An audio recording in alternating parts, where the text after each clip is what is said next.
Ce qui veut dire, bien aimé, ce matin, ne cherchons pas d'excuses pour ne pas accomplir la volonté de Dieu. Si je prends l'exemple de la fidélité à Dieu, chacun a une excuse. Si on prend l'exemple de donner par exemple sa dîme, chacun dit, je gagne même combien?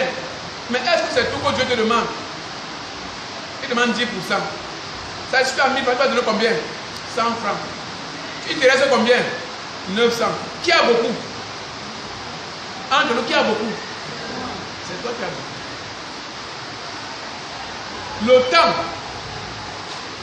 Dieu nous a donné 7 jours. Et à nous, les hommes, il a remis 6. Et nous, les avait fait combien de jours? Un seul. Et dans les 1 jour, parfois, il n'a que 3 heures de temps. Le dimanche, il nous a dit, venez au culte à 9h. De 9h à 11h, on a fini. Il ne prend que 2 heures.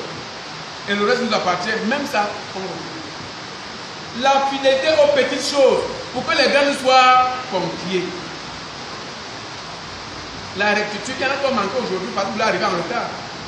Demain, ils vont invoquer le fait que c'est la pluie qui les a barrés. Bien aimé, si Dieu est vraiment notre Seigneur, nous devons lui obéir avec joie.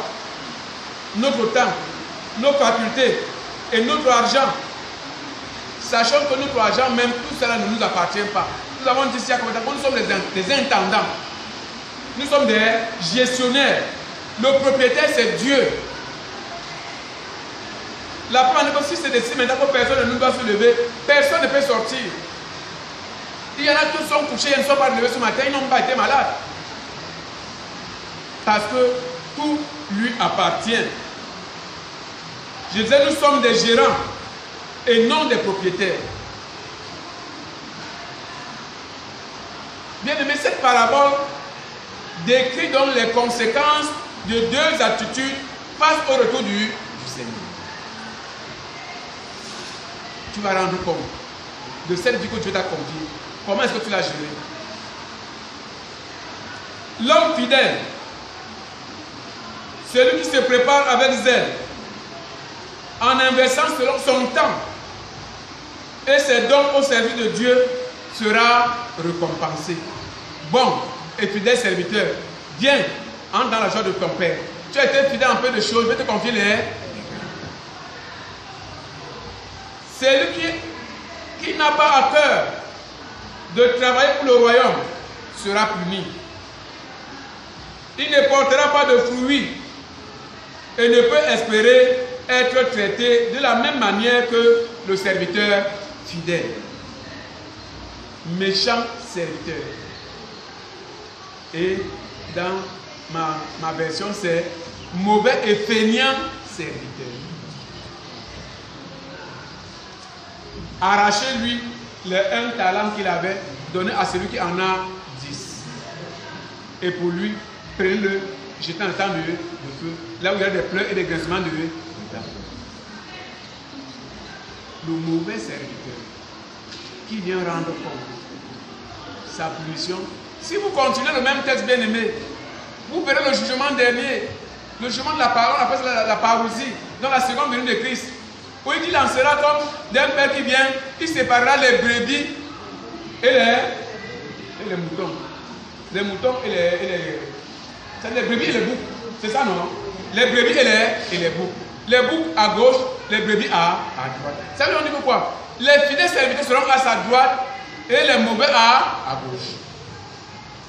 C'est le temps de la récompense.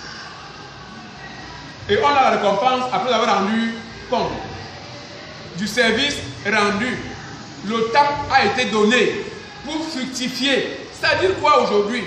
Peut-être c'est aller évangéliser. Aller annoncer la parole de Dieu aux autres. Leur faire connaître le chemin du salut. Quitte à chacun de ne pas faire. Et c'est pourquoi Dieu peut parler dans sa parole que le dernier serviteur était paresseux, égoïste et feignant. Parce qu'il a voulu conserver le message du salut pour lui seul. Mais il nous a demandé d'aller fructifier. D'aller dire aux autres. Nous avons dit la dernière fois, c'est que quand vous arrivez à la maison, votre frère, votre mari, votre ami n'a pas été au culte. Et oui, alors il est allé ailleurs. Partagez. Quel est le texte que vous avez partagé là-bas? Il vous dit ce qu'il a retenu. Et vous aussi, vous lui dites ce que vous avez retenu. Ceci fait que vous partagez ce que vous avez reçu. Vous êtes donc ainsi en train de fructifier le talent que vous avez reçu. Vous êtes venu seul.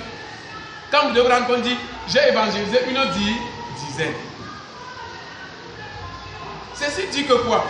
Ça veut également nous dire que nous ne devons pas laisser nos enfants à la maison. C'est d'abord les premiers à qui nous devons parler de Dieu. Ils vont refuser, comme nous avons l'habitude de dire, ah, il est déjà grand, qu'il fasse ce qu'il veut. Mais quand ça devient grand et dangereux, tu commences à pleurer. Mais tu l'as dit de faire ce qu'il voulait. En conclusion, la parole de Dieu dit que montre à l'enfant le chemin qu'il doit suivre. Quand il sera grand, il s'en retournera pas. Amen. Amen.